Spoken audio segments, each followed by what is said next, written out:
আসসালামু আলাইকুম। আমি চললাম আজ কান্দরের ধারে জাম পাড়তে। চারজন মিলে চললাম, দুজন চলে গেছে আগে। জাম পারবো, খাবো, আর কিছু বাড়ির জন্য নিয়ে যাব। এই তো চলে এলাম ঠিক কান্দরের ধারে।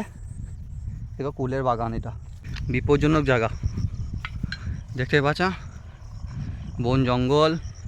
এটা তো পুরোটাই কুলের বাগান, আপও থাকতে পারে।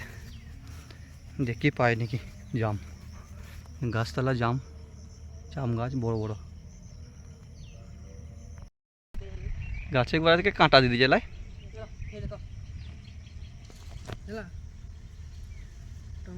না ধুলি হবে।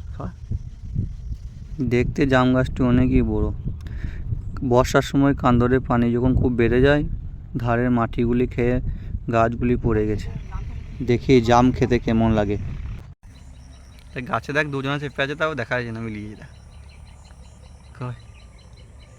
এত বড় গাছ ঝাঁকর না। এসে দেখছি কিছু লোক গাছের গোড়াতে কাঁটা দিয়ে রেখেছে, যাতে জামগুলি কেউ পেড়ে নিয়ে না চলে যায়। কিছু জাম গাছ থেকে পেড়ে প্যাকেটে ভরে নিলাম। জাম দেখাতে গিয়ে দেখছি কালো কেরি, কালো জাম, কিছুই দেখা যাচ্ছে না।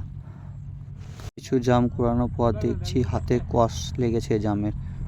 আজকের মতো জাম পাড়া হয়ে গেল।